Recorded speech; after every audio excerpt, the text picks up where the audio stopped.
हेमंत को अपने सवालों का जवाब नहीं मिल रहा था, लेकिन तभी रिद्धिमा ने उसके सवालों और सोच दोनों को ही एक नया मोड़ दे दिया। रिद्धिमा ने हेमंत से कहा कि शायद जहां वो सिमरन को ढूंढ रहा है, सिमरन वहां से आई ही ना हो। रिद्धिमा की बातों के जवाब में हेमंत ने उससे सवाल पूछा, मेरे कहने का मतलब है कि तुम्हें क्या पता कि सिमरन सच ही बोल रही है? हो सकता है उसने हम सबसे झूठ कहा हो। क्या पता वो पूरे टाइम हमारे अपने शहर में ही थी, लेकिन किसी दूसरे नाम से। हो सकता है यही वो वजह हो कि वो हमसे बात करते वक्त इतनी कॉन्फिडेंट थी, और इसीलिए उसने हमसे कहा कि वो इस बात का इंतजार करेगी कि कब हम उसकी कंपनी को कांटेक्ट करते हैं। रिद्धिमा ने अपनी बात हेमंत को समझाते हुए कहा। इसके बाद रिद्धिमा ने कहा, अब क्योंकि उसने अपना नाम बदल लिया है, इसीलिए वो अपना पुराना नाम कहीं भी यूज नहीं कर रही है। रिद्धिमा की बात पर हेमंत ने अपने चेहरे पर चिंता जताते हुए सोचा कि उसकी पत्नी रिद्धिमा की बातों में दम तो है। हो सकता है सिमरन अब कोई दूसरा नाम यूज करके उनके शहर में रह रही हो और उन्हें इस बात की कोई खबर ना हो। तुम एक जीनियस हो, हेमंत ने अपनी पत्नी रिद्धिमा की तारीफ करते हुए कहा, और इसके बाद एकदम से उसके गालों पर एक किस किया। इसके बाद अपनी बात को आगे बढ़ाते हुए हेमंत ने रिद्धिमा से कहा, वैसे एक बात बताओ, तुम यहाँ कैसे? मुझे तो लगा था कि तुम अपनी टीवी ब्रॉडकास्ट में बिजी होगी। क्या तुम अभी तक थकी नहीं? तुम ऑलरेडी 7 मंथ्स की प्रेग्नेंट हो। तुम्हें नहीं लगता कि अब तुम्हें सारा काम छोड़कर घर पर रिलैक्स करना चाहिए? मेरा काम ही एक ऐसी चीज है जिसे करने के बाद मुझे रिलैक्स फील होता है, और मैं यहाँ पर इसलिए आई हूँ क्योंकि मैं चाहती हूँ कि तुम मेरे लिए आने वाले फैशन वीक के लिए एक नया आउटफिट खरीद कर दो। वो जो तुमने मेरे लिए पिछले महीने खरीदा था ना, उसमें मैं बहुत मोटी लगती हूँ, रिद्धिमा ने मुंह बनाते हुए कहा। उसके बाद उसने हेमंत से कहा, और हाँ, मैं चाहती हूँ कि उस इवेंट में तुम भी मेरे साथ चलो। तुम्हें पता है ना, मैं भी अपनी एक डिजाइन कंपनी जल्द ही खोलना चाहती हूँ। मैं चाहती हूँ कि इस इंडस्ट्री के सारे टैलेंटेड लोगों पर मेरी नजर सबसे पहले पड़े। तो रिद्धिमा ने जानबूझकर यहाँ पर एक छोटा सा पॉज लिया। ऐसा लग रहा था मानो वो जानना चाहती हो कि हेमंत उसकी बातों में कितना इंटरेस्टेड है। तो हेमंत ने तुरंत रिद्धिमा की बात को आगे बढ़ाते हुए पूछा। हेमंत को कुछ समझ नहीं आ रहा था कि आखिर रिद्धिमा उससे क्या चाहती है। तो ये कि मुझे एक वीआईपी टिकट चाहिए। मैं चाहती हूँ कि मुझे फ्रंट रो में पहली सीट मिले, रिद्धिमा ने अपनी इच्छा हेमंत से जताते हुए कहा। रिद्धि, तुम्हें पता तो है कि वो लोग फ्रंट रो में सीट सिर्फ और सिर्फ या तो एडिटर्स को देते हैं या उन फेमस लोगों को जो फैशन इंडस्ट्री से ऑलरेडी हों, और फैशन वीक तो अगले हफ्ते ही है। मैं श्योर हूँ कि उन्होंने अभी तक फ्रंट रो के सारे इनविटेशन और टिकट पहले ही खास लोगों को दे दिए होंगे, हेमंत ने रिद्धिमा को समझाते हुए कहा। जैसे ही हेमंत ने रिद्धिमा से ये सब कहा, तुरंत रिद्धिमा का मुंह बन गया। वो हेमंत से बुरी तरह चिढ़ गई।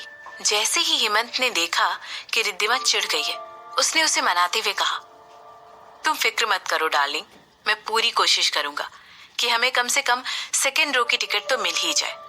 सच में? रिद्धिमा ने खुश होते हुए हेमंत से पूछा। बिल्कुल, ये सब कुछ मेरी इकलौती प्यारी वाइफ के लिए, हेमंत ने बड़ी प्यार से रिद्धिमा से कहते हुए उसके माथे पर किस किया। वहीं दूसरी ओर कनिका अपना सारा काम खत्म करके सिमरन के पास आ चुकी थी। उसे जानना था कि अब सिमरन को कैसा लग रहा है, और साथ ही साथ वो शशांक के बारे में भी सिमरन से बात करना चाहती थी। इसीलिए सिमरन से बात करने के लिए कनिका सिमरन के पास आ चुकी थी। चलो, अब तुम मुझे सब कुछ ठीक से बताओ, और मेरा मतलब है सब कुछ।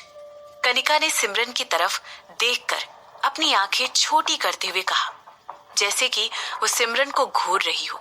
उस समय सिमरन अपने लैपटॉप पर किसी जरूरी काम को करने में बिजी थी। मैंने शशांक को मुझे मनाने का एक मौका दिया है, पर इसका मतलब ये नहीं है कि मैं उसके साथ किसी रिलेशन में बंधने के लिए तैयार हूँ, सिमरन ने कनिका की बात का जवाब दिया। जवाब देते वक्त सिमरन एक बार भी अपनी नजर अपने लैपटॉप से नहीं हटाई। और क्यों नहीं? ये आदमी तो खुद भगवान का भेजा हुआ अवतार है। वो अमीर है, हैंडसम है, तुम्हें अच्छी तरह पैम्पर करता है और तुम्हें ऐसे चाहता है जैसे कि तुम ऑलरेडी उसकी पत्नी बन चुकी हो। कनिका ने सिमरन से कहा।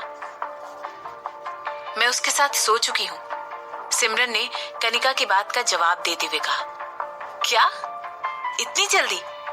ये सब कैसे हुआ? और तुमने मुझे उसके बारे में कभी बताया क्यों नहीं? क्या तुमने? कनिका ने सवालों की झड़ी लगाते हुए सिमरन से पूछा। बस करो कनिका, अब चुप भी हो जाओ, सिमरन ने हवा में हाथ हिलाते हुए उसे घूरते हुए कहा। उसके बाद सिमरन अपनी बात को आगे बढ़ाते हुए कहा। मैं जानती हूँ कि मैं 7 साल पहले उस आदमी के साथ सो चुकी हूँ। जैसे ही सिमरन ने इस बात का खुलासा किया, ये सब सुनकर कनिका की आंखें बाहर आ गई। शायद उसे सिमरन से इस जवाब की उम्मीद नहीं थी, इसीलिए उसने चौंक कर सिमरन की तरफ देखा। और इसके पहले वो सिमरन से कुछ कह पाती, सिमरन ने अपनी बात को आगे बढ़ाते हुए कहा। हम साथ नहीं रह सकते। कभी कभी उसे देखकर मुझे वो सारी पुरानी कड़वी यादें याद आ जाती हैं, जिन्हें मैं कभी याद नहीं करना चाहती हूँ। क्या? तो क्या वही तुम्हारे अजन्मे बच्चे का बाप था? क्या वो इसके बारे में जानता है? क्या वो अपने बच्चे के बारे में जानता है? क्या वो जानता है कि तुम्हारे एक्सीडेंट के बाद क्या हुआ था? क्या तुमने उसे कुछ भी बताया है? कनिका अपनी सीट से उठकर सिमरन के पास जाकर पूछती है। और तुम्हें क्यों ऐसा लगता है कि मुझे उसे ये सब बताना चाहिए? जो कुछ भी उस रात हुआ वो एक वन नाइट स्टैंड था, वो एक गलती थी और कुछ नहीं। और क्योंकि अब वो मुझे प्रपोज करने आया है, तो क्यों ना मैं इस बात का फायदा उठा लूं और उसके जो भी कनेक्शन है उसे यूज करके बिजनेस वर्ल्ड में मैं अपना नाम और बड़ा बना लूं। सिमरन ने अपने इरादे कनिका को बताते हुए कहा। तुम उसे यूज करने की प्लानिंग कर रही हो? तो तुम ऐसा कह रही हो कि पहले तुम उसका यूज करोगी और उसके बाद तुम उसे छोड़ दोगी?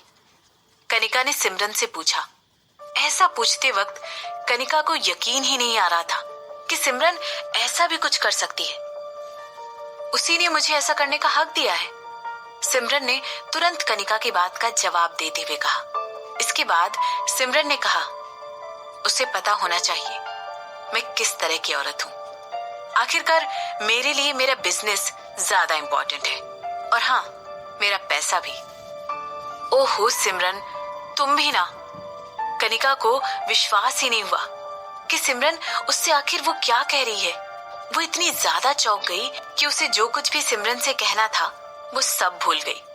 सिमरन का कनिका से इस तरह की बात करना उसके लिए कोई नई बात नहीं थी। कभी कभी कनिका के लिए ये यकीन करना मुश्किल हो जाता था कि उसकी दोस्त सिमरन अब वो पहले वाली भोली भाली स्वीट और कोमल दिल की लड़की नहीं थी, बल्कि अब वो एक क्रूल और सेल्फिश औरत बन चुकी थी। बेशक कनिका को पता था कि सिमरन ये सब सिर्फ अपने आप को बचाने के लिए कर रही थी, और शायद खुद को बचाने का सिमरन के पास यही तरीका था।